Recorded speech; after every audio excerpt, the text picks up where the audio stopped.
Hello everyone, good evening. स्वागत है आप सभी का ऑनलाइन स्टडी में। आज की इस वीडियो में बात करेंगे इंडियन पॉलिटी के बारे में, जिसमें देखेंगे टॉप 35 मोस्ट इंपॉर्टेंट क्वेश्चंस जो कि आने वाले बिहार एसआई मेंस के लिए काफ़ी इंपॉर्टेंट होगा। ठीक है फ्रेंड्स, तो चलिए इस वीडियो को शुरू करते हैं।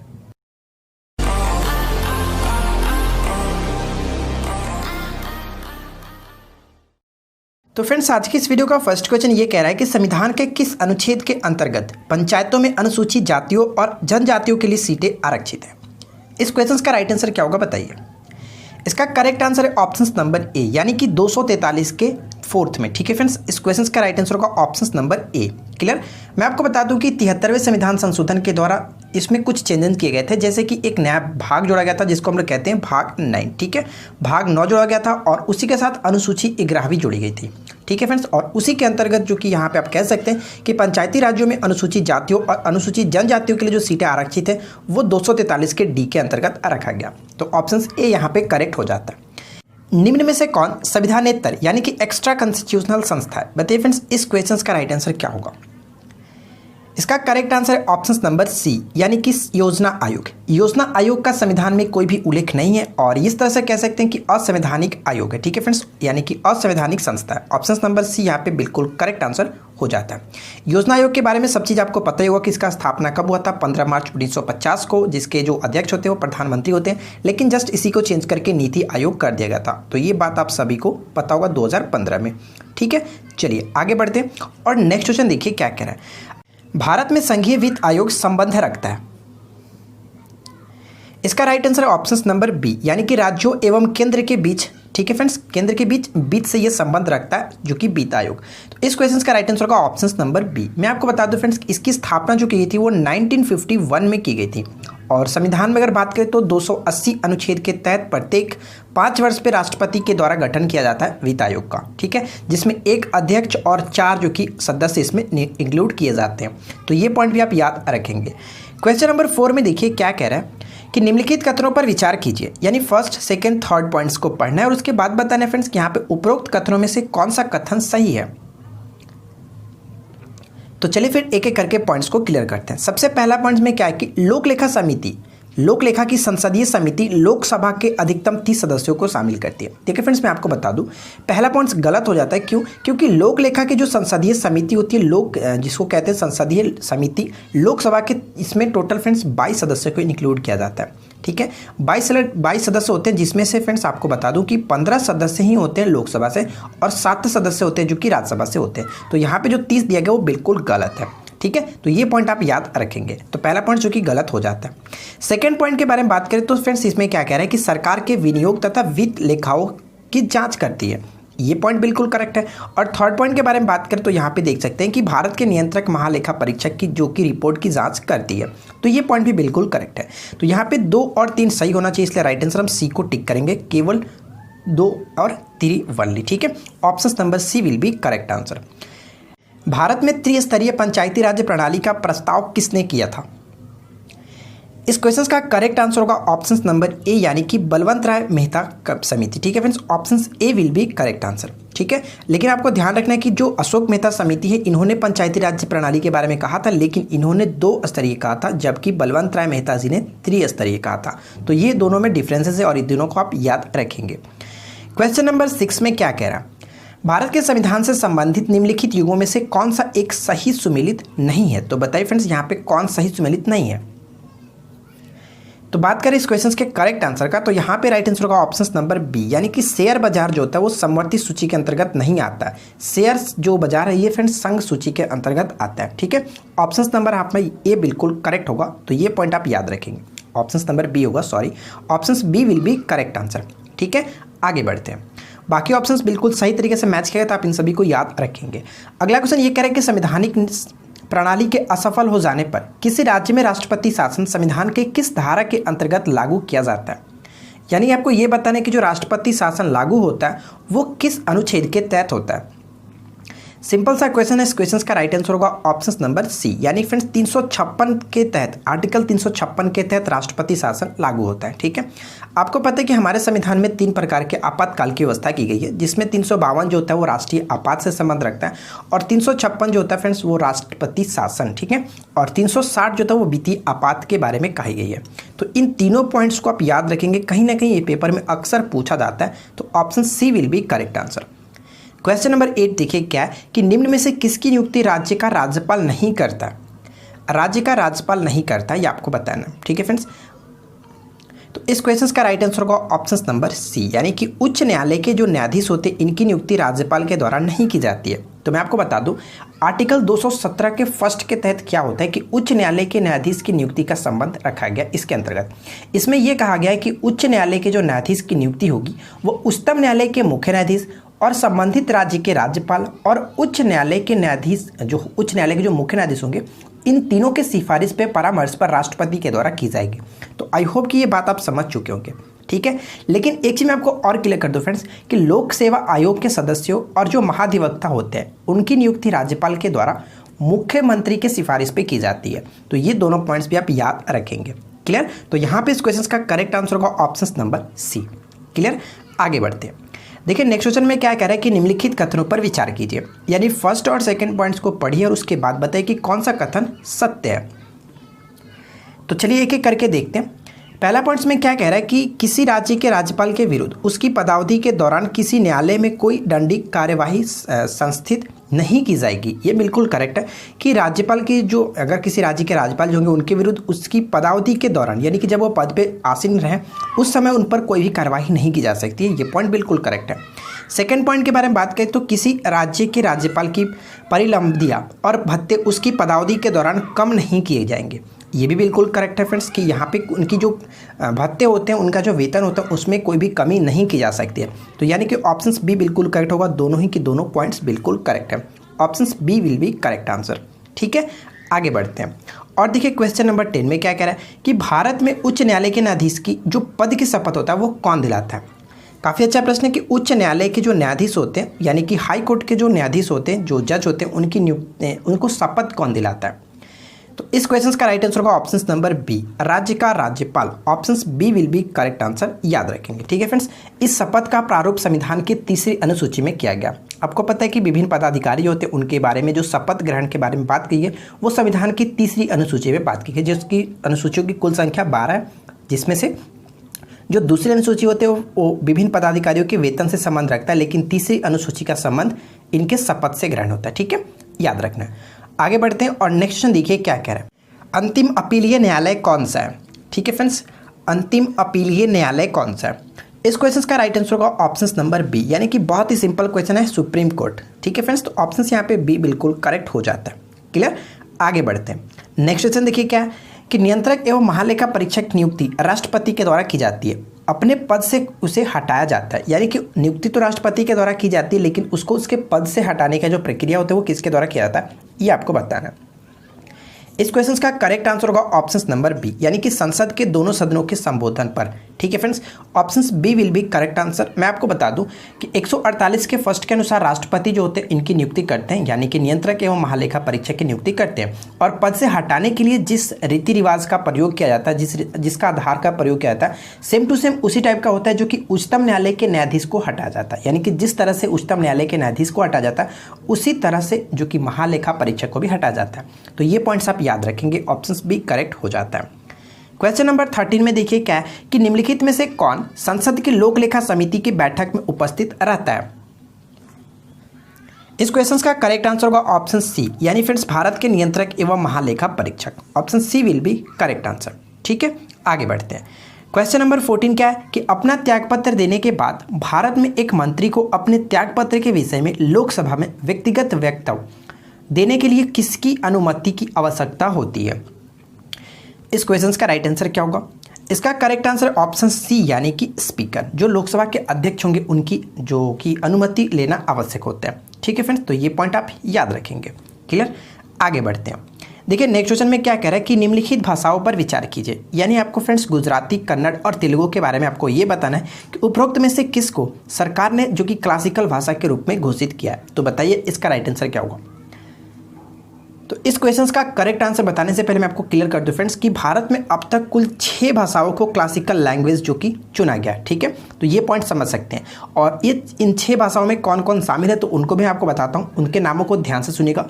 तमिल, संस्कृत, कन्नड़, तेलुगु, मलयालम और लास्ट में जो जुड़ा गया था वो उड़िया था, ठीक है, उड़िया।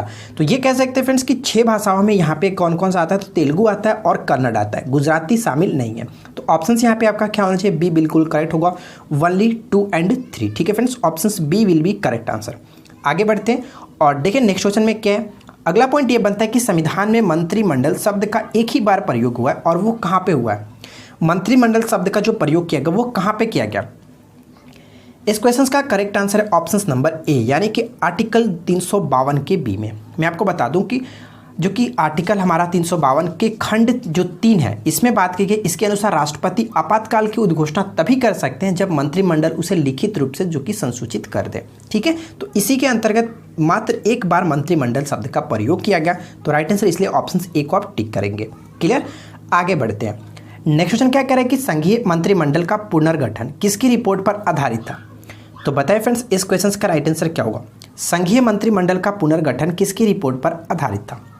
इस क्वेश्चन का राइट आंसर है ऑप्शन नंबर ए, यानी कि गोपाल स्वामी अयंगर, जिन्होंने अपनी रिपोर्ट 1949 में दी थी। तो ये पॉइंट्स भी इंपॉर्टेंट होगा, याद रखिएगा। Option A will be correct answer. अगला पॉइंट क्या कहता है कि निम्नलिखित में से कौन सा एक प्रावधान भारतीय संविधान के अंतर्गत संसद के सदस्यों के विशेषाधिकारों तथा उन्मुक्तियों को निर्धारित करता है। तो बताइए इस क्वेश्चन का राइट आंसर क्या। इसका करेक्ट आंसर होगा option number B, article 105। Option number B बिल्कुल करेक्ट आंसर होगा, ठीक है फ्रेंड्स। आर्टिकल 105 के तहत संसद के सदनों तथा उनके जो सदस्य होते हैं इनकी शक्तियां, विशेषाधिकार और उन्मुक्तियों का वर्णन करता है। तो ये पॉइंट्स आप याद रख सकते हैं। आगे बढ़ते हैं और नेक्स्ट क्वेश्चन देखिए क्या है। वह पहला राज्य कौन सा है जिसने परिसीमन के अधीन मतदान कराया था। यहाँ पे थोड़ा सा मिसप्रिंट है, कराया था यहाँ पे होना चाहिए था फ्रेंड्स कि वह पहला राज्य कौन सा था जिसने परिसीमन के अधीन मतदान कराया था। इसका राइट आंसर होगा ऑप्शन नंबर बी, यानी कि केरल सरकार ने ये पहला ऐसा राज्य था जिसने परिसीमन के अधीन जो कि मतदान कराया था। यहाँ पे मैं आपको क्लियर कर दूं फ्रेंड्स, परिसीमन से रिलेटेड कुछ पॉइंट्स जैसे आपको याद रखना है कि परिसीमन आयोग की गठन जो कि 4 बार की गई थी। जो लास्ट बार किया गया था वो 2002 में किया गया था। इनके बारे में हम लोग डिस्कस करेंगे, ठीक है। देखिए 2002 परिसीमन आयोग 2002, इसमें परिसीमन आयोग का अंतर्गत होता है क्या कि लोकसभा एवं विधानसभा निर्वाचन क्षेत्रों की जो सीमाएं होती है उनका निर्धारण करना होता है। और 2002 में सुप्रीम कोर्ट के सेवानिवृत्त जो मुख्य न्यायाधीश थे कुलदीप सिंह, इनकी अध्यक्षता में परिसीमन आयोग 2002 का गठन किया गया था। ये पॉइंट आप याद रख सकते हैं। अब आपके लिए छोटा सा क्वेश्चन है, मैंने आपको क्या बताया फ्रेंड्स कि अब तक कुल चूंकि 4 परिसीमन आयोग का गठन किया गया है। तो मैंने आपको लास्ट वाला बताया कि 2002 में हुआ था। इससे पहले फर्स्ट, सेकेंड, थर्ड इन तीनों का गठन कब कब हुआ था आप नीचे मुझे कमेंट्स करके बताएंगे, ठीक है। और सभी लोगों को कमेंट्स करके बताना, ऐसा नहीं कि बस आपको नहीं पता है तो नहीं करेंगे। आप ढूंढ कर बताइए, चाहे कहीं से ही बताइए, लेकिन कमेंट्स आपको करना है। अगला पॉइंट देखिए क्या है कि राष्ट्रपति द्वारा राज्यसभा के सदस्यों के नामांकन का नियम किस देश के संविधान से लिया गया। काफी अच्छा प्रश्न है। इस क्वेश्चन का राइट आंसर क्या होगा। यानी कहने का मतलब ये हुआ कि राष्ट्रपति द्वारा राज्यसभा में जो सदस्यों का नामांकन किया जाता है ये नियम जो है वो किस देश के संविधान से ग्रहण किया गया था। तो right answer will be option B, Ireland, ठीक है फ्रेंड्स। ऑप्शन बी करेक्ट हो जाता है। आयरलैंड से एक और चीज़ आपको याद रखना है क्योंकि ग्रहण किया गया था और पेपर में मोस्ट इंपॉर्टेंट होगी पॉइंट से पूछा जाता है। राज्य के नीति निर्देशक जो सिद्धांत है ये यहीं से ग्रहण किया गया था, आयरलैंड से, ठीक है। आगे बढ़ते हैं और देखिए क्वेश्चन नंबर 21 में क्या कह रहा है कि निम्नलिखित में से कौन सा कथन जो है वो सत्य है, ठीक है फ्रेंड्स। यानी आपको ये पढ़ना है ABCD, आपको बताना है कि कौन सा कथन यहाँ पे सही होगा। तो इस क्वेश्चन का राइट आंसर जो होगा ऑप्शन नंबर ए बिल्कुल करेक्ट होगा, यानी कि संयुक्त राज्य अमेरिका में सरकार की संघीय प्रणाली है। Option A will be correct answer, याद रखेंगे, ठीक है फ्रेंड्स। आगे बढ़ते हैं। क्वेश्चन नंबर 22 देखिए क्या कह रहा है कि सूचना का अधिकार अधिनियम खालिस्तान के तहत प्रत्येक नागरिक को एक विधिक अधिकार प्राप्त हो गया कि वह सार्वजनिक संस्थाओं के आवश्यक सूचना प्राप्त कर सकते हैं। तो इस क्वेश्चन का राइट आंसर बताइए क्या होगा। सिंपल सा क्वेश्चन है और जो RTI अधिनियम लगा था और ये 2005 में लगा था। Option number C will be correct answer. एक चीज मैं आपको क्लियर कर दूं फ्रेंड्स कि सुप्रीम कोर्ट ने अनुच्छेद 19 के फर्स्ट के तहत, अनुच्छेद 19 के फर्स्ट के क के तहत, ये ध्यान रखिएगा, फर्स्ट के क के अंतर्गत जो सूचना का अधिकार जो है इसको फ्रेंड्स क्या कि एक मूलभूत भाषण और अभिव्यक्ति के अधिकार के अंतर्गत मूल अधिकार में शामिल किया है। तो ये पॉइंट्स आप याद रखिएगा, ऑप्शन नंबर सी यहाँ पे करेक्ट हो जाता है। ठीक है, चलिए आगे बढ़ते हैं और देखिए नेक्स्ट क्वेश्चन हमारा क्या है। अगला पॉइंट ये कह रहा है कि भारत के संविधान निर्माताओं ने न्यायिक पुनरावलोकन के विचार को ग्रहण किया। तो बताइए फ्रेंड्स, इस क्वेश्चन का राइट आंसर क्या है। भारत के संविधान निर्माताओं ने न्यायिक पुनरावलोकन के विचार को कहाँ से ग्रहण किया। इस क्वेश्चन का राइट आंसर होगा ऑप्शन नंबर डी, यानी कि अमेरिका से ग्रहण किया, from America. Option D will be correct answer. अगला पॉइंट क्या कह रहा है कि संविधान की 11वीं अनुसूची में निम्नलिखित में से क्या सम्मिलित है। 11वीं अनुसूची का संबंध किससे है। बहुत ही सिंपल क्वेश्चन है। ऑप्शन यहाँ पे बी बिल्कुल करेक्ट आंसर होगा, यानी कि पंचायतों के कार्यक्रम से। Option B will be correct answer. ठीक है, आगे बढ़। राज्यपाल का पद गाड़ी के 5वें पहिए के समान बनकर रह गया था। ये किस युग में ये ऐसी बात कही गई थी और ये किस युग में था, किसके युग में। तो इस क्वेश्चन का राइट आंसर होगा ऑप्शन नंबर ए, यानी कि नेहरू युग में। Option A will be correct answer. यहाँ से एक क्वेश्चन मैं आपको और क्लियर कर दूं फ्रेंड्स, राज्यपाल के संबंध में, जो कि अक्सर पेपर में आपको देखने को मिलता है कि राज्यपाल सोने के पिंजड़े में निवास करने वाली चिड़िया के समान है। ये बात किसने कही थी, तो सरोजनी नायडू जी ने कही थी। ये पेपर में अक्सर पूछा जाता है, तो याद रखेंगे। अगला पॉइंट देखिए क्या है कि 1946 में निर्मित अंतरिम सरकार में कार्यपालिका परिषद के उपसभापति कौन थे। तो बताइए फ्रेंड्स, उपसभापति कौन थे। इस क्वेश्चन का राइट आंसर होगा ऑप्शन नंबर ए, यानी कि Jawaharlal Nehru. Option A will be correct answer. ठीक है, आगे बढ़ते हैं। नेक्स्ट क्वेश्चन क्या कह रहा है कि संविधान के किस संशोधन द्वारा राज्य लोक सेवा आयोग के अध्यक्ष तथा सदस्य की आयु सीमा जो कि 60 वर्ष से बढ़ाकर के 62 वर्ष कर दी गई थी। ये आपको बताना है। तो बताइए इस क्वेश्चन का राइट आंसर क्या। इसका करेक्ट आंसर है ऑप्शन नंबर बी, यानी कि 41वें संविधान संशोधन 1976 के द्वारा। ठीक है फ्रेंड्स, लेकिन मैं आपको बता दूं, ये तो बात की गई थी जो कि स्टेट पीसीएस के बारे में, लेकिन अगर यूपीएससी के बारे में कहे कि संघ लोक सेवा आयोग के जो अध्यक्ष होते हैं, तो इनकी जो आयु थी वो 65 वर्ष ही निर्धारित की गई थी। ये आप याद रखेंगे। ठीक है, आगे बढ़ते हैं। नेक्स्ट क्वेश्चन देखिए क्या है कि भारतीय संविधान का स्वरूप किस प्रकार का है। भारतीय संविधान का जो स्वरूप है वो किस प्रकार का है। इसका राइट आंसर है ऑप्शन नंबर सी, यानी कि संरचना में संघात्मक और भावना में एकात्मक। Option number C will be correct answer. ठीक है, आगे बढ़ते हैं। निम्नलिखित में से किस राज्य का अपना स्वयं का उच्च न्यायालय नहीं है। तो इस क्वेश्चन का राइट आंसर क्या होगा। निम्नलिखित में से किस राज्य का अपना स्वयं का उच्च न्यायालय नहीं है। इसका right answer option number D, यानी कि नागालैंड। आपको पता है फ्रेंड्स कि जो कि नागालैंड, असम, मिजोरम और अरुणाचल प्रदेश, इनका जो सम्मिलित होता है वो कहाँ पे, असम के जो गुवाहाटी है वहाँ पे इनका होता है। ठीक है, तो ये कह सकते हैं कि नागालैंड और मिजोरम और अरुणाचल प्रदेश इनका फ्रेंड्स अपना नहीं है। ठीक है, तो राइट आंसर होगा ऑप्शन नंबर डी। आगे बढ़ते हैं और नेक्स्ट क्वेश्चन देखिए क्या है कि किसी राज्य विधानसभा के निर्वाचन की तारीख निश्चित करने की शक्ति किसमें निहित होती है। तो बात यहाँ पे निर्वाचन की जा रही है, तो डेफिनेटली बात होगा कि ऑप्शन सी होगा, क्योंकि भारत के निर्वाचन आयोग ही उनकी तारीख निश्चित करेगा। ऑप्शन सी बिल्कुल करेक्ट होगा। ठीक है, आगे देखिए। अगला पॉइंट क्या कह रहा है कि पहली लोकसभा में महिलाओं का प्रतिनिधित्व क्या था। पहली लोकसभा जो हुई थी 1951 में, उस समय फ्रेंड्स की लोकसभा में महिलाएं की जो प्रतिनिधित्व वो कितनी थी। तो राइट आंसर ऑप्शन सी, यानी कि 22 थी। Option C will be correct answer. ठीक है, लेकिन अगर हम बात करें कि 2019 के अंतर्गत जो कि लोकसभा में महिलाओं की संख्या कितनी थी, तो ये हुई थी 66। ये भी आप याद रखेंगे। आगे बढ़ते हैं और अगला पॉइंट देखिए क्या है। अगला पॉइंट ये कह रहा है कि संवैधानिक अनुच्छेद यहाँ पे 243 का यू होना चाहिए था, थोड़ा सा मिसप्रिंट, आप इसको सुधार कर लेंगे। ठीक है, 243 के यू के अंतर्गत नगर पालिकाओं की अधिकतम अवधि क्या थी। ठीक है फ्रेंड्स, इसको आप थोड़ा सा सुधार करके 243 यू करेंगे। ठीक है, ये आपका इसके अंतर्गत आप बताना है कि अधिकतम अवधि क्या है नगर पालिकाओं की अधिकतम अवधि। राइट आंसर होगा ऑप्शन नंबर सी, 5 वर्ष। ठीक है friends, option C will be correct answer. अगला पॉइंट देखिए क्या कह रहे हैं कि निम्नलिखित में से किसके अतिरिक्त सभी लोक अदालत के उद्देश्य हैं। इसका राइट आंसर बताइए क्या है। किसके अतिरिक्त सभी लोक अदालत के उद्देश्य हैं।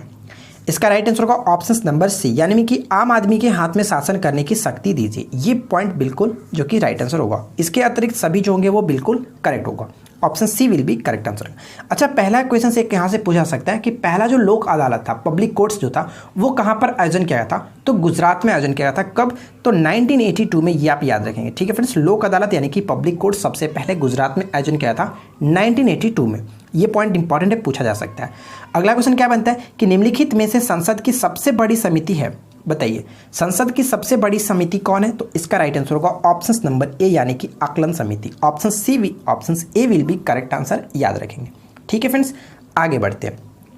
अच्छा, आगे बढ़ने से पहले इससे रिलेटेड कुछ पॉइंट्स हम लोग क्लियर करते हैं। जैसे कि फ्रेंड्स 1950 में पहली बार ये गठन किया गया था और इसमें कुल कितने सदस्य होते हैं, तो 30 सदस्य होते हैं जो कि लोकसभा से होते हैं। ठीक है फ्रेंड्स, और ये हर साल अपने सदस्यों में से एक लोकसभा के द्वारा ही चुने जाते हैं, तो ये चीज़ आप भी याद रखेंगे।